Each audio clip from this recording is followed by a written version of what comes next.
आज आपण पाहणार आहोत, एखादा नवीन व्यवसाय सुरुवात करायचा असेल तर त्या नवीन व्यवसायाला सुरुवात करण्या अगोदर आपल्या देशातील प्रत्येक मुलगा हा उद्योजक झाला पाहिजे। याच्यासाठी आपल्याला नवीन व्यवसाय कुठलाही सुरू करायचा असेल तर तो नवीन व्यवसाय सुरू करण्यासाठी आपल्याला काय काय लागतं, त्याला भरपूर काही कागदपत्र लागत नाहीत। पण तुम्ही कुठल्याही क्षेत्रामध्ये जात आहे त्या पद्धतीची कागदपत्र निश्चितपणे लागतात, कारण नवीन व्यवसाय हा चालू करायलाच पाहिजे। पण त्यासाठी लागणारी जी कागदपत्र असतात गव्हर्नमेंटची, अत्यंत सोप्या पद्धतीने ती कागदपत्र काढता येतात। याच कागदपत्र आधारित आजचा आपण व्हिडिओ बनवणार आहोत। आजचा व्हिडिओ पाहिल्यानंतर निश्चितपणे तुम्हाला आज एवढंच मी सांगतो की तुम्हाला कुठलाही व्यवसाय चालू करत असताना निश्चितपणे तुम्हाला त्याचा फायदा होईल। म्हणून तर सांगतो मी संदीप लहाने पाटील। मित्रांनो, तुम्ही पाहताय माहिती मंच मराठी।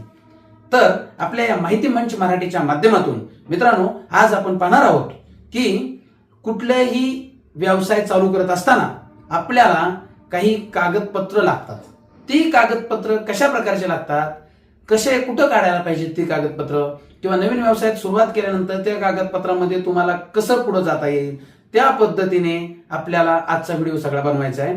तर आज व्हिडिओ बनवत असताना आज माहिती मंच मराठी या चॅनल मध्ये व्हिडिओ का बनवतो आपण, तर याच्यामध्ये कायम आपण समाज उपयोगी व्हिडिओ बनवत असतो, जेणेकरून समाजाला त्याचा फायदा होईल।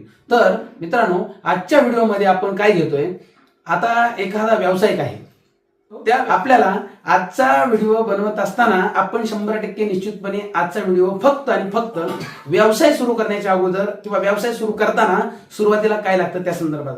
तर काय असतं मित्रांनो, आपल्याला कुठलाही व्यवसाय सुरू करत असताना सगळ्यात पहिली गोष्ट, आपण ट्रान्झॅक्शन वगैरे चालू करण्यासाठी आपल्याला बँकिंग लागतं।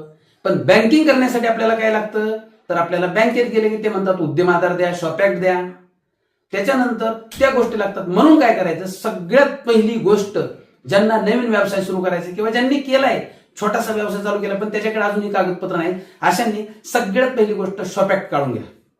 शॉप ऍक्ट काढायचं असेल ना अगदी कमी किरकोळ खर्चामध्ये, आणि गव्हर्नमेंटची आपल्या सरकारची राज्य सरकारची अत्यंत सोपी पद्धत आहे। फक्त तुम्हाला ऑनलाईन पद्धतीने काढायचे, जास्त कुठं पैसे द्यायची गरज नाहीये। थोडीफार त्यांची फी असेल तेवढी फी भरून, किंवा मार्केटमध्ये काही त्याच्यातले तज्ज्ञ असणारे, म्हणजे आपण त्याला थोडक्यात एजंट म्हणू, ती लोक सुद्धा, कारण त्यांचं रोज कम्प्युटरवर काम असतं, त्यांना त्या गोष्टीची माहिती असते, त्या लोकांकडून सुद्धा तुम्ही काढू शकता। एवढी काही अवघड प्रोसेस नाहीये। तर सगळ्यात पहिली गोष्ट शॉप ऍक्ट काढून घ्या। त्याच्यानंतर जसं माणसाला आधार कार्ड असतं त्या पद्धतीने आपल्याला शॉप ऍक्ट काढल्यानंतर उद्योग व्यवसाय चालू करण्यासाठी उद्योगाचं आधार कार्ड, थोडक्यात म्हणजेच काय, उद्यम आधार। म्हणजे आपण शॉप ऍक्ट काढलं, उद्यम आधार काढलं, ह्या दोन गोष्टीवर आधारित आपण पुढे जायचं। आपण याचं प्रोप्रायटर म्हणून ह्या गोष्टी करत असू,